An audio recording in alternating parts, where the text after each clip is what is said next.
Today's Talk About It Tuesday question is, I want to get into real estate investing. Does it make sense for me to start with a buy and flip first or buy a property for rental income? Okay, so I don't know if it's a question of first or second. I think you have to really sit down and think about what your goals are, what your skill set is, and what your resources are, and then move from there. It's not, oh, I'm going to buy and flip. And I hear that all the time. Maybe I should buy and flip first so I can get the money to buy. That's not how it works. So let's just talk about what a buy and flip is and a buy and hold or buy and rent is. So buy and flip means that you're buying a piece of real estate with the intention of putting it quickly back on the market for a higher price and pocketing the difference between what you bought it for and what you sold it for. So if your goal is to try to make a large or a lump sum of cash relatively quickly, because we're going to talk about how long it can take relatively quickly, then your goal would be to buy and flip, right? So that means you're trying to get cash relatively quickly. Buy and hold or buy and rent means that you're buying a piece of real estate with the intention of holding it for a long duration and collecting monthly income in the form of rent from it for a long period of time. So if your goal is cash flow for a long period of time, then it will be buy and hold. If your goal is a lump sum of money relatively quickly, then we're talking about buy and flip. So let's just talk about the pros and cons, and then again, what skill sets are required for each and what resources are required for each. So if you're going to buy and flip, means that you have to find a property that is significantly below market value, because nobody's going to pay more than market value. And if you buy it close to market value, there's no spread there. There's no profit to be made. So in order to find a property that is significantly below market value, in the vast majority of cases, the property is not going to be in condition to flip, meaning it will need significant renovations. So that means you have to have certain resources. You have to have not only the capital to purchase it, but also you have to have the capital necessary for the renovation. You also have to have the ability to manage that project so that you don't burn up a lot of time, because while the property is being renovated, costs are still incurring. Interest still has to be paid. Taxes, insurance, all that stuff is still due, even though the property has no way to make money at that time. So you have to be able to find a good property that can be put into condition relatively quickly by a good contractor that you can manage, because you have to manage the contractor. And then you have to be able to get that property on the market. And if you don't have a slew of buyers, that means you're probably going to hire a professional to sell it for you, which is an additional cost because they get a commission. To be able to sell that property relatively quickly so that all of your profits aren't burned up paying monthly payments, paying for the renovation, paying the commission on the sale. And then once you flip it, because it's probably going to be less than a year that you held it, you have to pay short-term capital gains tax, which is pretty hefty. So then you have a big tax obligation at the end of that when you flip it based on the profits that you make. So once you get this lump sum of cash, that cash is depreciating immediately, which means you need to find something to do with that cash. You need an investment, or you have to quickly have another property that you can put that money into. So that's buy and flip in a nutshell. So most people say, well, and it's hard, by the way, to find a property like that. So most people will say, well, I'm just going to find people who are in financial distress. Yeah, people in financial distress, it's usually known because they go into foreclosure, and that's all public record. So everybody is trying to get to them. And you can believe that property is in terrible condition, because when you're in financial distress, the first thing to go is maintenance on your home because it's expensive.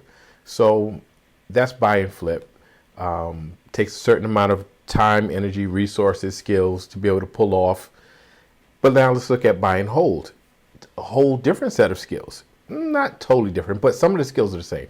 You still have to be able to find the property.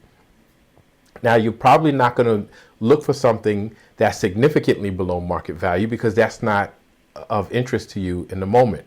You're going to try to make your money in the long term, not in the short term, which means you'll get something that needs probably minor renovations or cosmetic work that's almost move-in ready, right? So the purchase price, as long as it's at market value or slightly below market value, is fine. It's not based on that. It's based on what your return on investment is. So you have to look at what your annual income is going to be based on how much money you had to put down on a property. So you're like, what? Okay, so let's say you want to make it easy, a 10% return on your investment. If you're able to finance a property with a traditional mortgage that's 30 years, then you'll have to put down a down payment and closing costs. So supposing your down payment and closing costs were $100,000, just an arbitrary number, just make it easy. It cost you $100,000 that you put in out of pocket.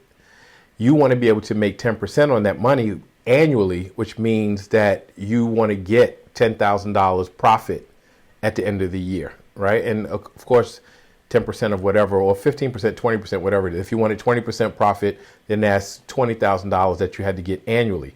As long as you can get that after your costs. So what are your costs?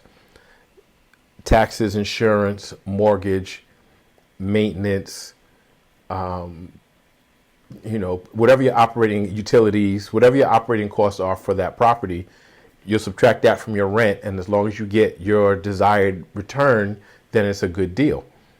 You don't lose that $100,000. So people say, but it's going to take you, if it's 20%, 5 years to get your $100,000. You never lost $100,000.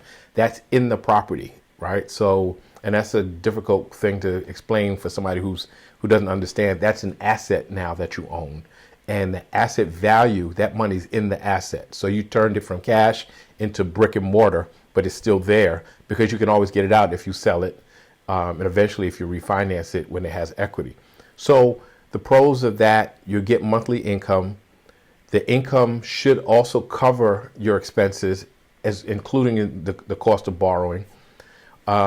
It should gain appreciation over time, meaning you get equity not only from paying down the mortgage, but also because it gains in value.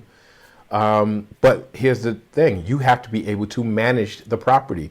You have to be able to deal with human beings who have issues and may not want to pay rent because they're upset about something. So you have to, be able to deal with that too. So you have to deal with human beings. You have to be able to keep the property up. Deal with whatever rules and regulations are in your city that are required dealing with your property. Make sure you make your payments. And that can be for a long-term period. So if your goal is a long-term return, if it's monthly cash flow and a long-term investment growth, then buy and hold would be a better strategy. If it's, again, short-term, you want to buy and flip, get a lump sum of cash and start that process over again, over and over and over. And you have to be realistic. You're not doing multiple deals in most cases. You're not doing multiple deals unless they're tiny, tiny deals in a year, right? It might take you almost a whole year to do a single deal, depending on the market that you're in. And then you start this again. So sometimes you have to decide, is it worth it? Is it worth the time, energy, and effort to do the buy and flip and no longer have the asset, and have to start that process again and have to do something with that cash that's depreciating? Or is it better to have an asset, which is wealth building, right? It's hard to, there's income, right, from monthly income plus this wealth building because you have an asset when you buy and hold. So again, you have to think about what your goals are, your resources are, and make a decision up front. It's not, I'm going to do this and then do this, because it's hard to try to do both, right? Pick a lane, master that lane, stay in that lane, and capitalize on it, right? Develop your skill set, develop your network, your resource pool, make that happen. So love to hear your thoughts on it. Please like, share, subscribe, keep the questions coming, and I'll see you next Tuesday.